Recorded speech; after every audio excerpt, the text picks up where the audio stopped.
이 시간 오후에 함께 보실 말씀은 에베소서 6장 1절에서 3절까지를 보겠습니다. 에베소서 6장 1절에서 3절까지입니다.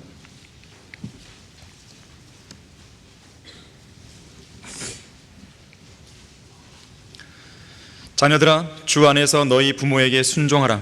이것이 옳으니라. 네 아버지와 어머니를 공경하라. 이것이 약속 있는 첫째 계명이니 이는 뇌가 잘되고 또 땅에서 장수하게 하려 함이니라. 자, 말씀을 위해 다 같이 기도하겠습니다. 감사하신 아버지 하나님, 저희들에게 너무나 크신 사랑과 은혜와 자비를 베풀어 주셨습니다.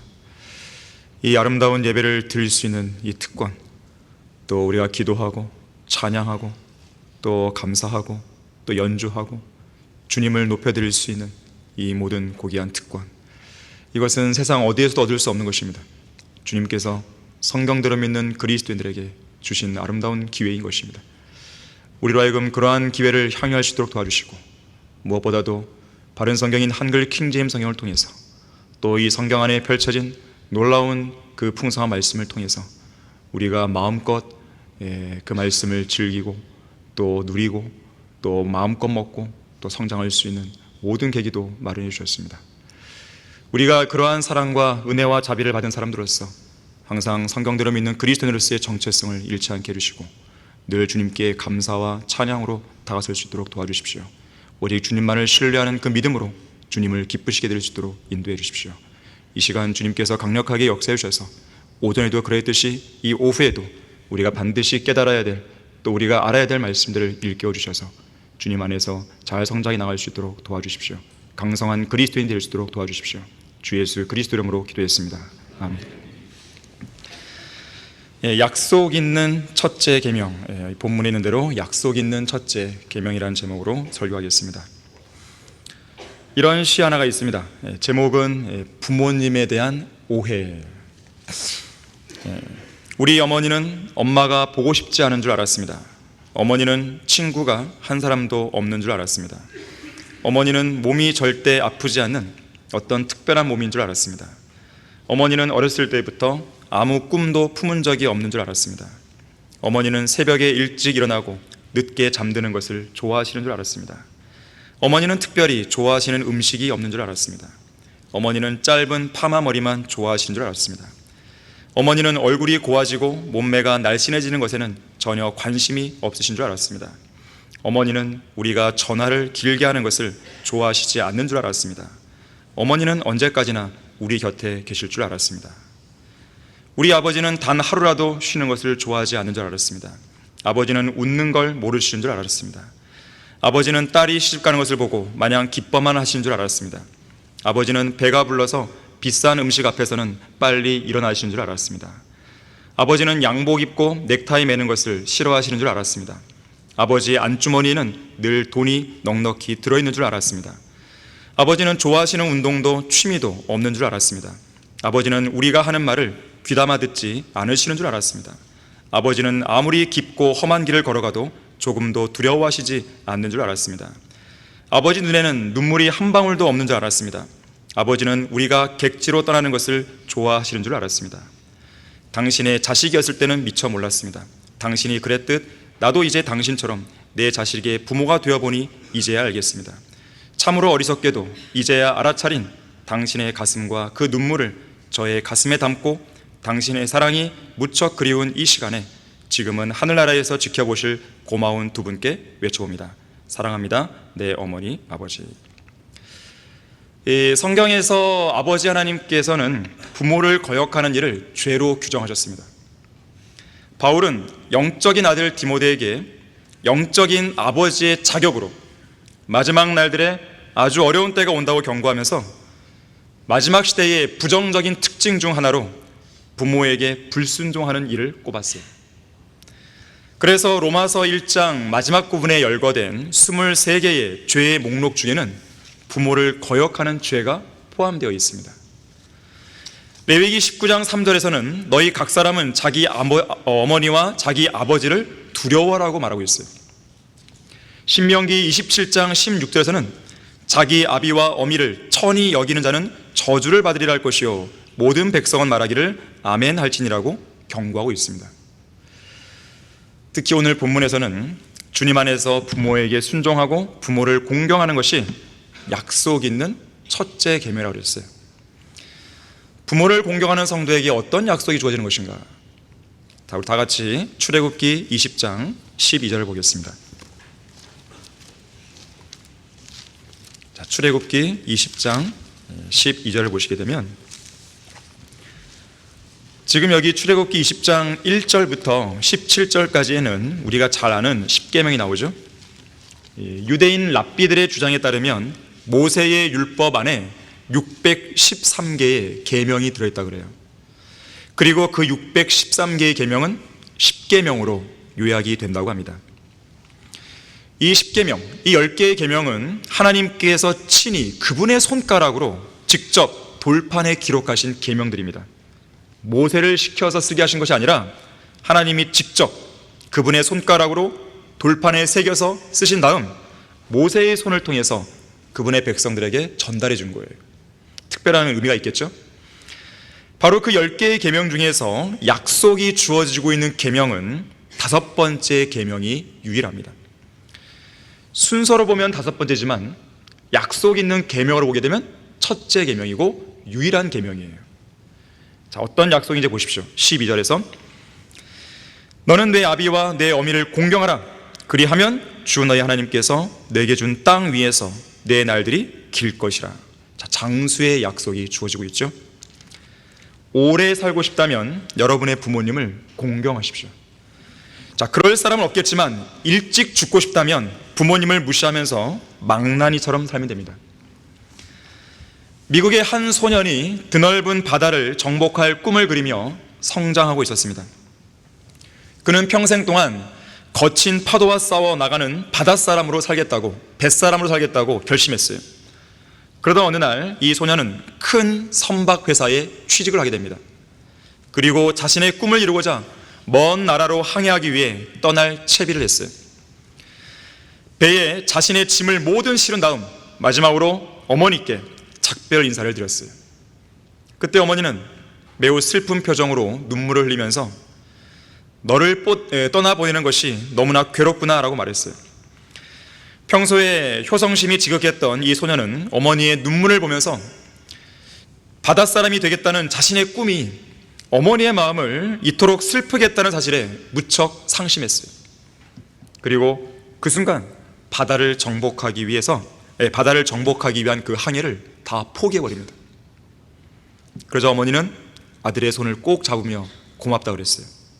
그리고는 신명기 5장 16절에 이 말씀을 들려줍니다. 주 너의 하나님이 내게 명령한 대로 내 아비와 내 어미를 공경하라. 그리하면 주 너의 하나님이 내게 준 그 땅에서 내 날들이 길어지고 내가 잘 되리라. 그러면서 어머니는 하나님께서 하신 이 약속대로 너도 복을 받을 것이라고 말하고는 그날부터 매일같이 그 아들을 위해 눈물의 기도를 드렸다고 그래요. 훗날 이 소년은 위대한 지도자로 성장했는데 그가 바로 미국의 초대 대통령 조지 워싱턴이었습니다. 자, 주 안에서 부모에게 순종하라. 첫 번째로 오늘 본문 1절에서 보듯이 부모에게 순종하는 것은 옳은 일이에요. 옳은 일이에요. 진리의 말씀으로 거듭난 그리스도인은 언제 어디서 어떤 상황에 직면하든지 하나님의 목전에서 항상 옳은 일을 해야 됩니다. 무엇이 옳은 일인가? 하나님의 목전에서 옳아야 옳은 일이에요. 하나님 보시기에 옳은 일로 판정되어야 옳은 일이에요. 하나님께서 기뻐하시고 인정해 주셔야 옳은 일입니다. 재판관들의 시대처럼 자기 눈에 옳은 대로 행하면 절대로 안 돼요. 하나님 보시기에 옳은 대로 행해야 되는데 그러한 옳은 일은 진리의 말씀인 성경에 기록되어 있어요. 그래서 성경 말씀대로 행하면 오른편이나 왼편으로 치우치지 않고 항상 올바른 길을 갈 수가 있게 됩니다. 악한 현 세상을 살아가는 그리스도인들은 사도 베드로와 요한이 유대인들의 공회 앞에서 담대하게 했던 이 말을 반드시 기억해야 돼요. 하나님 앞에서 너희에게 경청하는 것이 하나님께 경청하는 것보다 더 옳은 일인지 판단하라 그랬어요. 주님의 목전에서 옳은 일이 무엇인지 판단하고 바로 그 옳은 일을 행동으로 옮겨야 되는 것입니다. 그 옳은 일들 중 하나가 바로 부모에게 순종하는 일이에요. 잠언 19장 26절에서는 자기 아버지를 망하게 하고 자기 어머니를 쫓아내는 자는 수치를 일으키고 비난을 부르는 아들이라고 그랬어요. 어떤 사람이 자기 아버지를 망하게 하는 아들입니까? 누가복음 15장에 나오는 작은 아들 같은 경우예요. 이 작은 아들은 먼 나라로 가서 방탕하게 살면서 아버지가 가진 재산과 살림을 낭비하고 탕진했죠. 자, 아버지로부터 재산을 미리 받아서 그걸 다 탕진해버린 거예요. 마치 그런 아들이에요. 그렇게 탕진함으로써 아버지를 망하게 하는 아들이 있는 것이죠. 또한 아버지의 뜻이나 아버지의 유지와는 완전히 어긋나는 처신을 하면서 아버지의 위신과 명예를 더럽히는 그런 아들은 아버지를 망하게 하는 것입니다. 아버지가 훌륭하다고 해서 반드시 아들도 훌륭한 법은 없습니다. 더 나아가서는 훌륭한 아버지를 뛰어넘는 훌륭한 아들도 거의 없다는 것이 우리가 마주하는 현실이에요. 제자가 스승을 뛰어넘는 일은 종종 있지만 아들이 아버지를 뛰어넘는 일은 거의 없습니다. 특히 영적인 일은 더더욱 그런 것 같아요. 이삭의 믿음, 아버지 아브라함의 믿음보다 못한 믿음이었죠. 야곱의 믿음, 아버지 이삭의 믿음보다 못했죠. 야곱의 12아들의 믿음을 보십시오. 요셉을 제외하고는 아버지 야곱의 믿음보다 못했죠. 모세의 뒤를 이어 백성들을 카나안 땅으로 인도한 사람은 모세의 두 아들이 아니었죠. 모세의 두 아들은 게르솜과 엘리에셀인데 그 두 아들이 이스라엘 백성들을 끌고 들어간 게 아니죠. 오히려 전혀 다른 지파인 에프라임 지파 소속의 여호수아였습니다. 신실한 사무엘의 두 아들 요엘과 아비야 역시나 아주 형편없는 아들들이었죠. 그들은 하나님의 법도대로 행하지 않았고 이익을 따라서 뇌물을 취했고 잘못된 재판을 행했습니다. 솔로몬을 보십시오. 다윗의 뒤를 이어 왕이 되었지만 처음에는 잘 통치했지만 후반에는 배교하고 말았죠. 예수 그리스도의 12사도의 후손들의 행적을 아시나요? 그들의 후손들이 어떻게 살았는지 알고 계시나요? 성경적으로나 역사적으로 그들의 믿음이 어떻게 했는지 전혀 기록이 없죠. D.L. 무디의 자녀들은 어땠을까요? 찰스 스펄전, 요한 웨슬리, 찰스 피니, 조나단 에드워즈 등의 신실한 설교자들의 자녀들은 다 어떻게 됐죠? 잘 기억이 안 남아있잖아요. 밥 존스 시니어의 아들인 밥 존스 2세나 손자인 밥 존스 3세는 배교하고 말았죠. 피터 러크만 목사님의 여러 아들들 중에는 주님을 위해서 탁월하게 영향을 미치는 그런 사역을 하는 사람이 거의 없죠. 우리가 물질로 후원하고 있는 브라질 선교사 마이클 허긴스 형제 외에는 없어요.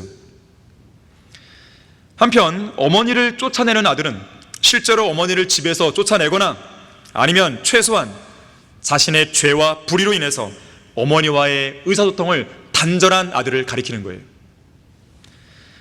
오늘날 많은 젊은이들이 대학교에 다닌다는 명목으로 술과 담배, 마약, 대마초, 춤, 자유연애, 간음, 음행 등을 즐기면서 자기 아버지의 돈을 낭비하고 있죠.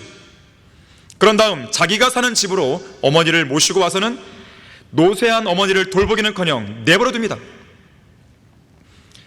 지상에서 가장 꼴보기 싫고 혐오스러운 자녀는 자신의 부모에게 어떤 형태로든 감사하지 않는 자녀예요. 부모를 이용해 먹는 자녀들이 있는 것이죠. 그런 말이 있습니다. 감사하는 개가 감사하지 않는 사람보다 훨씬 낫다고 했어요. 개만도 못하는 자녀들이 많은 거예요. 자신을 낳아주고 길러준 부모를 잊어버린 사람은 범죄자입니다. 부모를 거역하는 죄, 이것을 잊지 마세요. 더 나아가서요, 자기에게 자신을 그리스도의 복음을 통해서 구원받게 해준 영적인 부모를 잊어버린 사람은 더 큰 범죄자죠. 더 나아가서요, 자기에게 진리의 말씀을 가르쳐주고 올바른 성경이 무엇인지 깨우쳐준 영적 부모를 잊어버린 사람은 그보다 더 큰 범죄자죠. 윤경호 같은 사람이에요. 걔는 도대체 어디서 배운 거예요? 누구 때문에 진리에 눈을 떴죠? 그의 어머니는 누구 때문에 진리에 눈을 떴죠? 그의 어머니가 왔었거든요. 이소호 목사를 만나러 왔거든요. 목사님께서 중요한 권면 한마디를 안 했다면 지금의 그들은 없죠.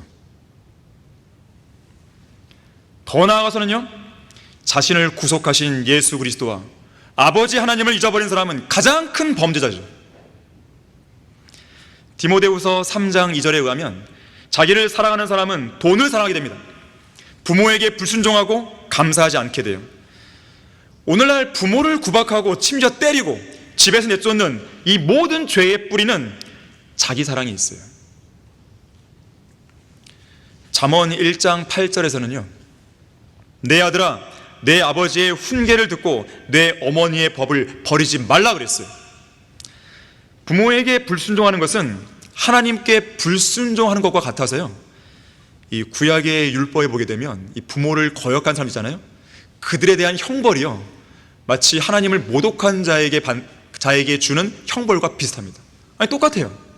한번 찾아보겠습니다. 신명기 21장 18절에서 21절이에요.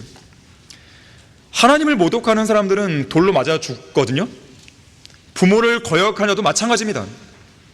신명기 21장 18절에서 21절을 보시면 어떤 사람에게 고집세고 반항하는 아들이 있는데 자기 아비의 음성이나 자기 어미의 음성에 순종하지 아니하고 부모가 그를 훈계하여도 부모에게 경청하지 아니하면 그때는 그의 아비와 그의 어미가 그를 잡아다가 자기 고장의 성문으로 그의 성읍의 장로들에게 데려가서 그의 성읍의 장로들에게 말하기를 우리 아들은 고집세고 반항적이라 우리의 음성에 순종하지 아니하니 그는 탐식하는 자요 주정뱅이다 할 것이며, 그러면 그의 성읍의 모든 사람들은 그를 돌로 쳐 죽일지니 그리하여 너는 너희 가운데서 악을 제거하라. 그러면 모든 이스라엘이 듣고 두려워하리라. 무시무시하죠. 지금은 율법 시대가 아니니까요, 돌로 쳐 죽이진 않죠. 그러나 부모에게 불순종하는 자녀들은요, 이 말씀을 곰곰이 곱씹어봐야 됩니다. 잠언 30장 17절에서는요, 자기 아버지를 조롱하며 자기 어머니에게 순종하기 싫어하는 자의 눈은 골짜기에 까마귀가 쪼아댈 것이요 새끼 독수리들이 그것을 먹으려고 했어요.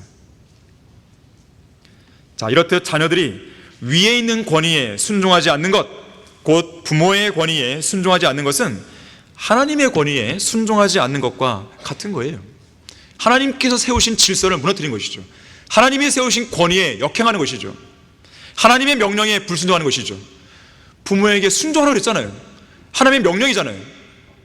그 명령을 안 따른다면 죄를 짓는 것이고 하나님의 명령과 그 권위에 거역하는 것이죠. 하지만 순종하는 것은 옳은 일이에요. 주님을 참으로 기쁘시게 하는 일이에요. 그래서 부모들은 자녀들에게 이것을 가르쳐야 돼요. 자녀들로 하여금 뼛속 깊이 새기게 해야 됩니다.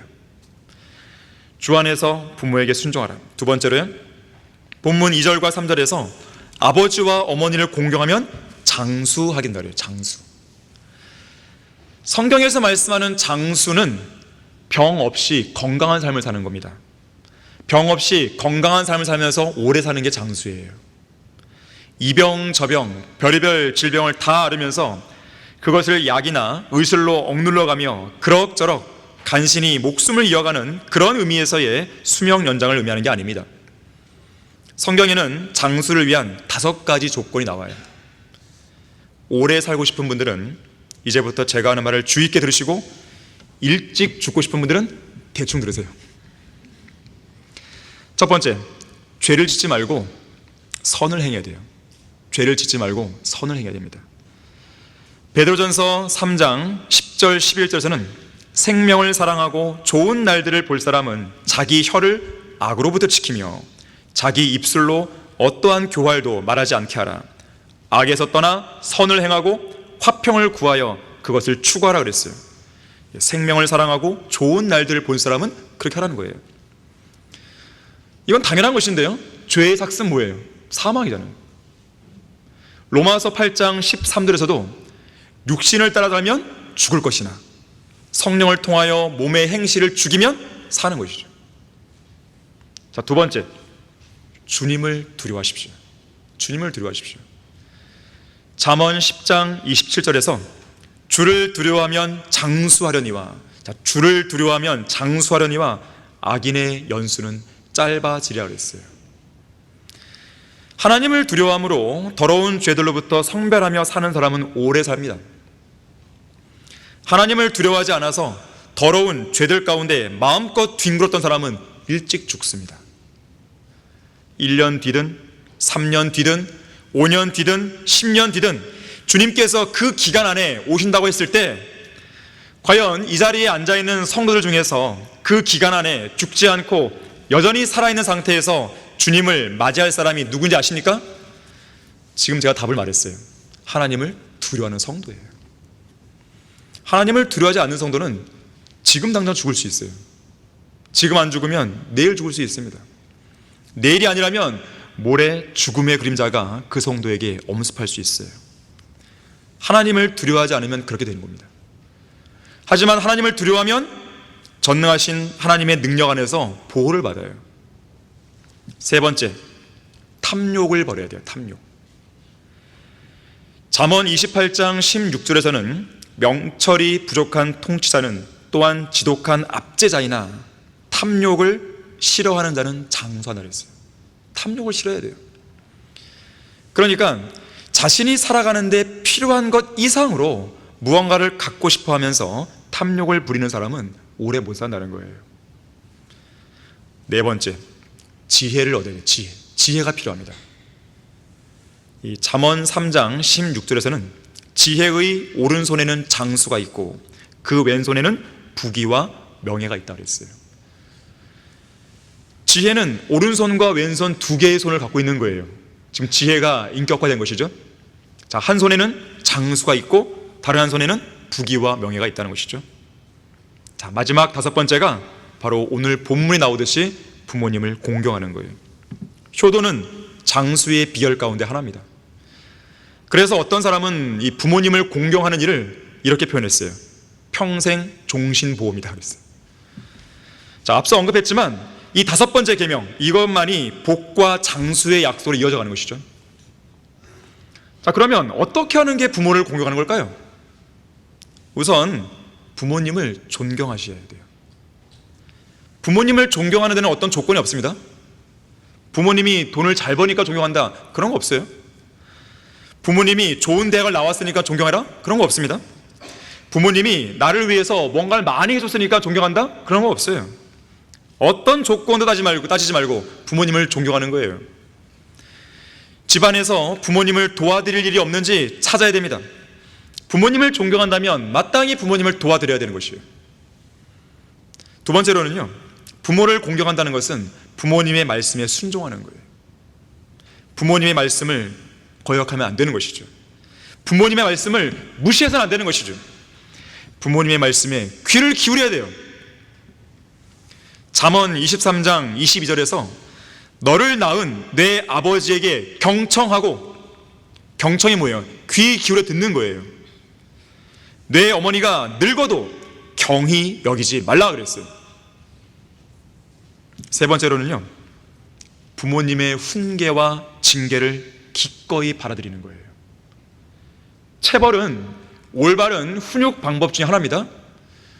자기의 자녀를 때리지 않는 부모가 있어요. 잘못했으면 거기에 맞게 훈육을 하고 때로는 매를 들려야 되는 것이에요. 왜 매를 안 드는 것이죠? 아이를 어떻게 키우려고요? 잠언 13장 24절에서 매를 들지 않는 자는 자기 자식을 미워하는 것이나, 매를 안 드는 부모는 자식을 사랑하는 게 아니라 미워하는 거예요.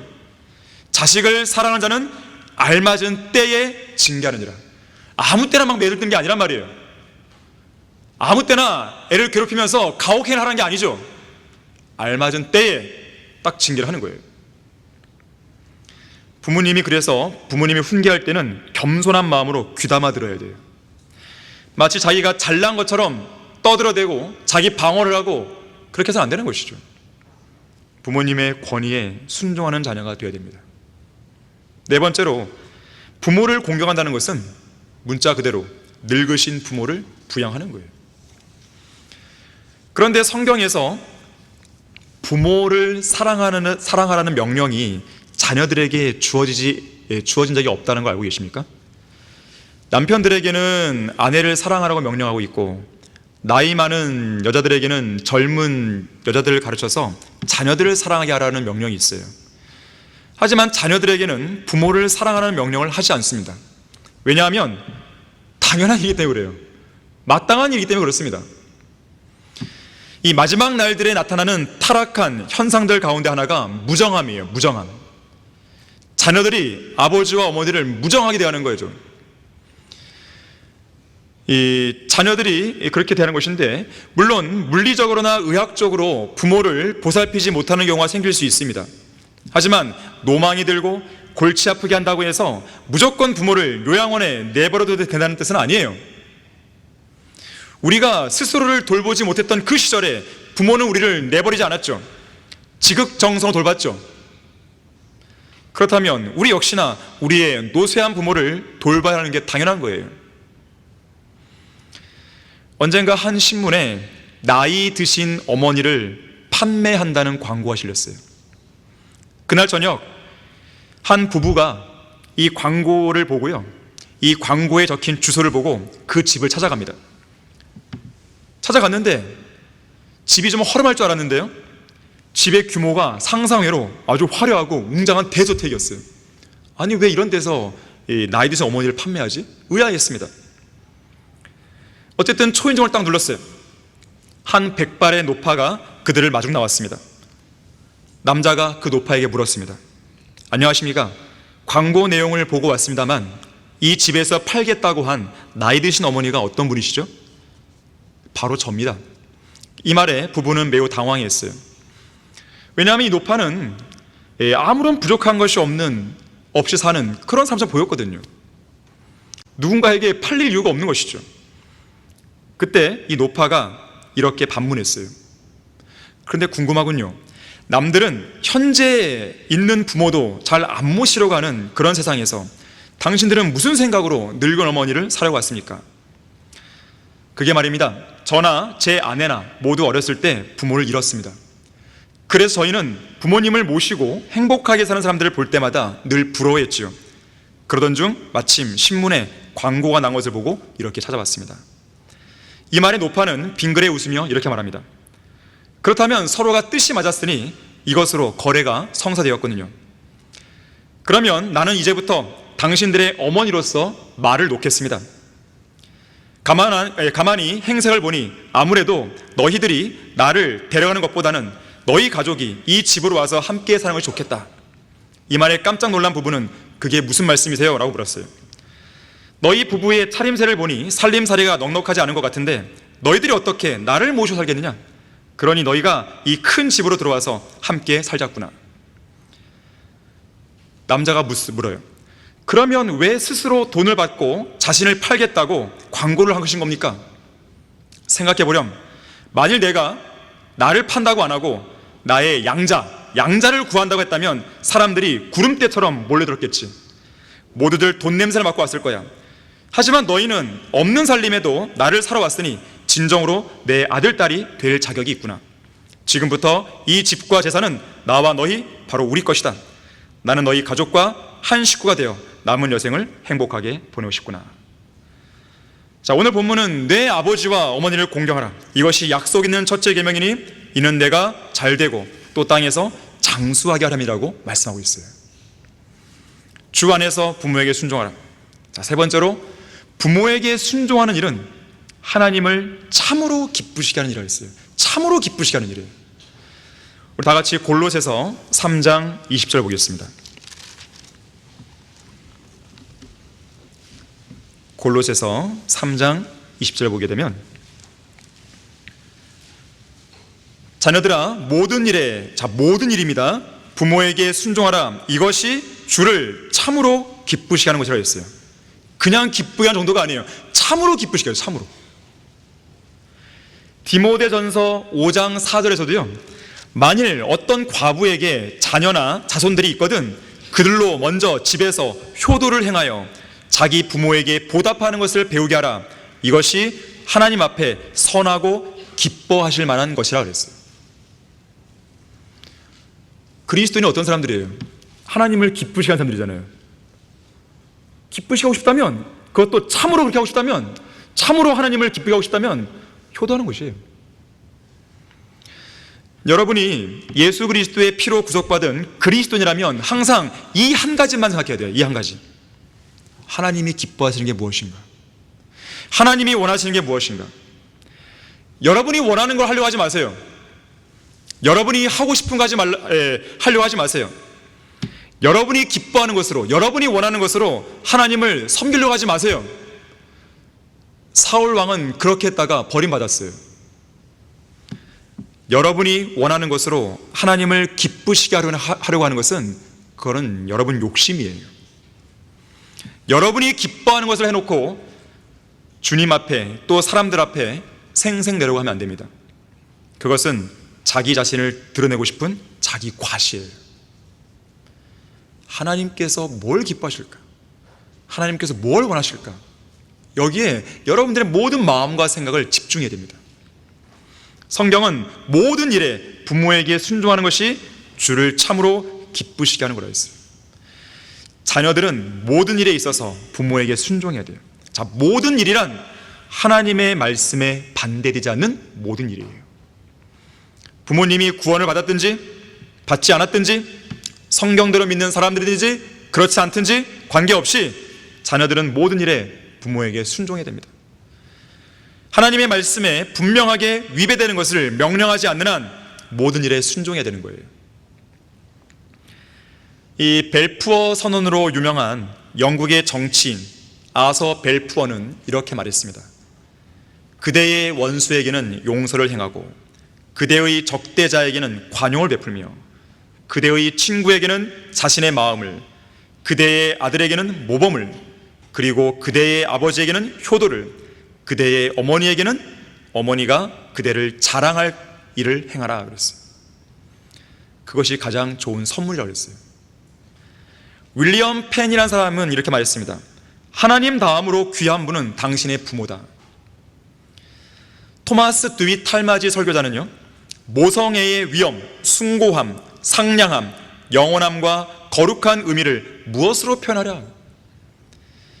미국의 제2대 대통령 존 퀸시 애덤스는 지금의 내가 될 수 있었던 것은 오직 어머니의 은혜 때문이었다.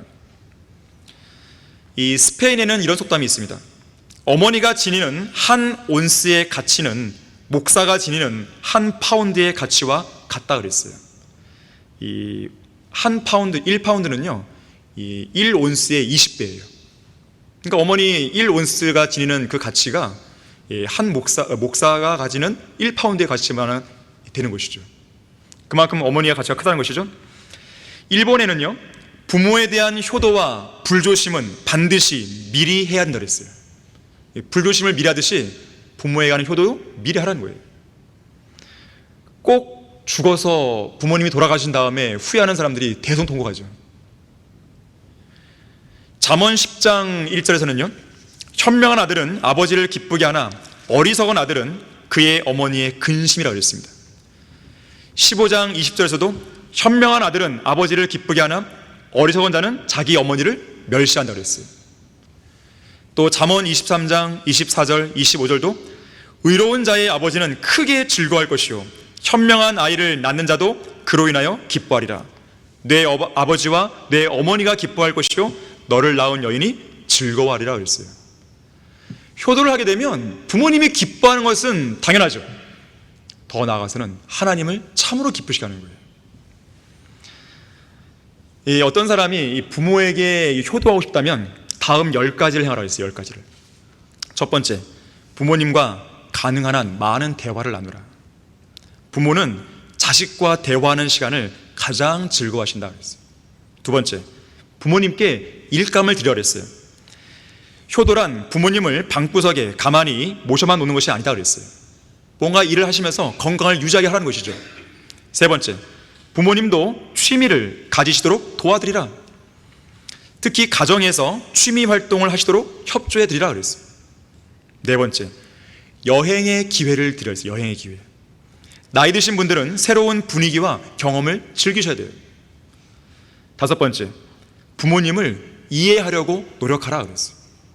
연세가 들면 기억력도 쇠약해지고 마음도 소심해지고 잔소리도 늘게 되고 공연한 고집도 부릴 때가 있다는 거예요. 우리는 어릴 때 안 그랬나요? 그랬잖아요. 똑같아요. 다를 게 없어요. 여섯 번째, 가족끼리 외출할 때 나이 드신 부모님도 종종 모시고 가도록 노력하라. 어린 자녀들만 데리고 나가는 아들과 며느리에 대해서 섭섭함을 가질 때가 있다는 것이죠. 일곱 번째, 집에 손님이 오면 부모님께 먼저 인사를 드리도록 한 후 대화를 나누라. 이런 예절을 어린 손자 손녀들에게 가르친다고 했어요. 여덟 번째, 아무리 사소한 질병이라도 꼭 병원으로 모시고 가라. 연세가 드실수록 생명에 대한 애착이나 건강에 대한 근심이 더 많아진다. 아홉 번째, 매월 일정한 용돈을 드리라. 부모님의 이름으로 통장이라도 만들어드리면 더욱 좋아하실 것이다. 마지막으로 가장 중요한 것은 예수 그리스도의 복음으로 부모님을 구령하라. 여러분이 부모님을 하늘나라로 인도하는 안내자가 되어드릴 때 가장 큰 효도를 하는 것이다 그랬어요. 오래전에 몸이 아주 약한 할머니가 있었습니다. 할아버지가 할머니를 홀로 남겨둔 채 눈을 감게 되자 할머니는 아들네 집에서 함께 살기 위해 찾아갔어요. 아들과 함께 살게 된 할머니는 하루하루 시간이 지나감에 따라 더 늙어만 갔습니다. 하루가 다르게 눈은 침침해졌고 귀도 어두워졌어요. 식탁에서 밥을 먹을 때도 앞이 잘 보이지 않는 할머니는 손을 더듬어서 겨우 음식을 찾았습니다. 그러다 보니 실수를 많이 하게 되죠. 숟가락에서 완두콩을 떨어뜨리고 자주 스프를 식탁에 흘리곤 했습니다. 아들과 며느리는 어머니가 자꾸 음식을 식탁 위에 흘리고 실수로 그릇을 엎어버리자 분통이 터졌습니다. 어느 날 할머니가 또 우유를 엎질러서 식탁과 옷을 버리게 됐어요. 그러자 아들 내외는 여러 가지로 의논한 끝에 결론을 내리기를 따로 식사하기로 했어요. 그래서 청소함 옆 구석에 작은 식탁을 만들어 놓았고 어머니 혼자 그 식탁에서 식사하게 했습니다. 홀로 앉은 어머니는 눈물이 가득한 눈으로 건너편 식탁에 모여 앉은 다른 식구들을 바라봤어요. 식사 중에 다른 식구들이 가끔씩 말을 거는 경우가 있었지만 대개가 밥그릇이나 포크를 떨어뜨리는 할머니를 탓하는 소리였습니다. 그러다 어느 날 오후 저녁 식사를 하기 바로 직전 손녀가 마루에서 바쁘게 블럭을 쌓고 있었어요. 어린 딸이 뭔가에 몰두해 있는 것이 귀엽고 사랑스러워서 이 아들은 자신의 귀여운 딸에게 무엇을 만드냐고 물었어요. 그러자 딸의 입에서는 생각지도 못한 대답이 나왔습니다. 아빠, 저는요 지금 엄마와 아빠를 위해서 작은 식탁 하나를 만들고 있어요. 그러면서 이 아이는 빙그레 웃으며 말했어요. 내가 어른이 되면 언젠가는 아빠도 구석에서 혼자 식사해야 되잖아요. 이 말에 아들과 며느리는 갑자기 함께 끌어안고 울기 시작했다 그래요. 그리고 그날 저녁 식사 시간 아들과 며느리는 어머니를 다시 큰 식탁에 본래 자리로 모셔왔습니다. 그때부터 식구들은 할머니와 함께 식사를 했고 할머니가 가끔씩 음식을 쏟거나 포크를 떨어뜨려도 조금도 싫어하는 기색을 보이지 않았다 그래요. 결론을 맺겠습니다. 약 13년 전에요, 감옥에 있는 한 죄수가 이성호 목사님께 다음과 같은 내용으로 편지를 보내온 적이 있었어요. 한번 들어보십시오. 존경하는 목사님, 주님 안에서 문안드립니다. 어느 날인가 저는 중병에 걸리신 어머니를 위해 목사님께 기도를 부탁드린다는 편지를 보낸 적이 있습니다. 어머니는 간암 판정을 받으신 지 1년 만에 주님 품으로 가셨습니다.